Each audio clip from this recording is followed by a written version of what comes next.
Hey there, Christian here. It is April 16th, 2022, and on April 9th, 2014, I took my first injection of testosterone and began my journey of transitioning into this amazing human that you see before you. 8 years ago, gosh, I took a leap. I was so scared. I was so scared to start testosterone, so scared to think about having top surgery, so many fears and anxieties, so many changes, so many life changes. But gosh, I'm so happy that I made them. I'm so happy to be where I am. I'm very blessed and fortunate to have the life that I do. Let's see, 7 years ago, I had top surgery.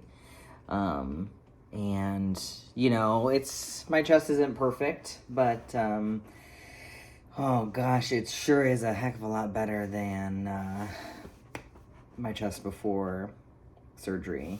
I used to feel so uncomfortable in my clothes, in my scrubs for work. I just didn't feel as good as I feel now. You know, I feel so good. Even though my body is not what I would want my body to be, I am also a 41-year-old man. And I think I just passed the point of where my body will be anything that I really would have wanted. I know there's area for improvement, and I really look forward to the weather and getting back home. I've been on a travel nurse assignment, so I've been gone three and a half days a week out of state, in hotels, eating crappy food, switching between days and nights for work, and so it's definitely taken a toll on my body. So I look forward to getting home and being able to walk my dogs and play with the kids, and that'll be exciting. So I think just one of the things, over time, being on testosterone, my hair has changed quite a bit. Just like the last 6 months or so, I've noticed a lot of thinning up here in this region. Holy cow, I have aged a lot. I don't think I had any gray hairs when I started, and I realized that was 8 years ago, but it is what it is. I usually do keep my hair pretty short, and you can't really see all those fantastic grays, but I'm just kind of letting it be. So, I think that my transition is complete. For me, I'm comfortable in my skin. I'm comfortable with who I am. Can't always say I've enjoyed the process or the journey, but I've definitely tried to learn and grow from it. It's been quite the experience, and every day I, just learn something new, or not every day do I share my story, but, with time, sharing my journey with friends has been, a really important piece for me. And I look forward to being able to do that more in our community, more in my children's schools. I think it's really important that we start having some of these discussions. I think children are kind of discovering themselves earlier, and I think it's really important that we as adults are able to support them. So I do look forward to that. I'm also, look forward to talking with my children. Two of my children that can cognitively understand my journey are 6 and 8.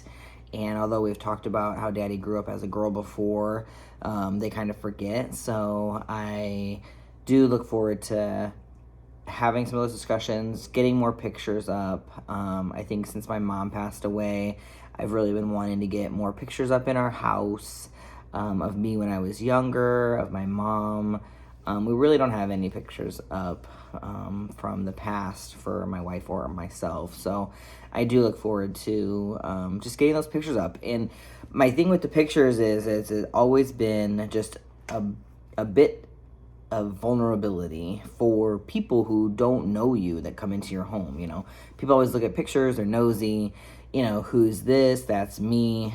So it kind of forces you to put yourself out there. And I can't say that every time that somebody comes into your home, you know, from the children's insurance plan or from the foster care system, since we foster, you know, I understand that people know because it's on our paperwork for a lot of things, but it's just not always something you want to share with people. And so for me, I'm trying to get past that a little bit so that I can put those things up and out for my family. Since my mom has passed away, I think it's just reminded me that, like, I don't know, some things that we think are like really big things. I mean, they are really big things, but like, we just gotta like try to let things go and understand each other a little bit more, you know, because we only have so much time here and we only have so much time together.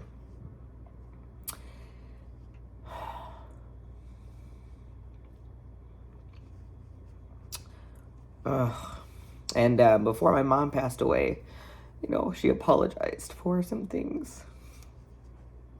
And, you know, a lot of it just had to do with not being supportive of me, mostly when I was a teenager, to be honest. And, you know, we didn't see eye to eye, and, you know, I moved out abruptly, and my parents were just not supportive in any sort of a manner, and so it pushed me away, and then it pushed me out of state, and, you know, we never lived near each other again.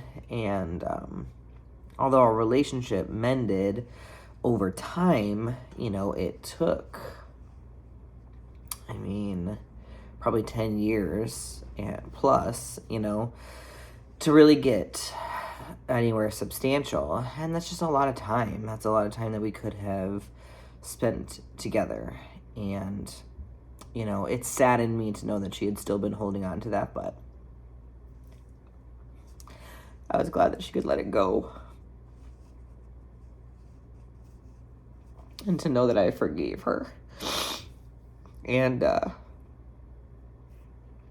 just think that it's so sad when people's families, you know, just aren't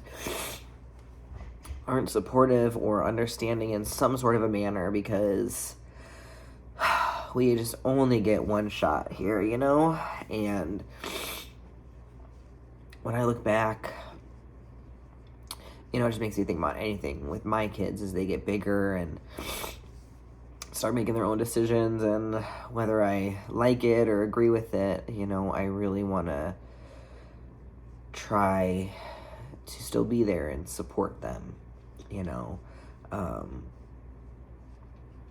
There's just so many reasons that families kind of check out, and I'm not innocent in that. You know, when my brother was going through some hard times with drugs, you know, it was really easy for me to just be like, you know, kind of done. And I think the hardest thing might be just to stick out with them and support them and try to encourage them. But I get it. I mean, it's totally different. I just really see how short and fragile life is. And I just want more people to try harder to understand each other, because when a person is going through such internal turmoil, when their insides don't match their outsides and their brain doesn't match their body, and they're just trying to feel right, just trying to feel sane so that they know that their life is worth living, and you have family who should be unconditionally supportive and are not, it's just heartbreaking. And then when there's kids involved, it's even more heartbreaking. And the things that transgender people go through with that loss just wish people could be more compassionate.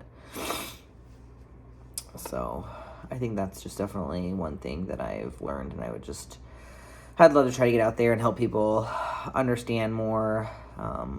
My home life is always kind of busy and chaotic, but I think we're really trying to settle things down so that we can do things for ourselves and focus on ourselves a little bit more too. So one thing I just would like to be a better advocate for other trans people in our community. So, but yeah, it's just been interesting. It's been interesting to see how my role at work has changed a little bit. Just being a male versus a female, it's very interesting. All those dynamics. Being pulled over for speeding tickets. Now versus then, it's very different. It's a very vulnerable feeling, especially to do your best to not be seen as like aggressive in any manner. It's just the gender roles are very different. So yeah, I don't know. I guess I really don't have a lot to say except I'm super happy to be here. I'm going to try my best to be more compliant with my testosterone injections. I think sometimes it's really hard for me to want to inject myself, especially when on a day-to-day basis, this is me. But my insides respond when I haven't done it in a while.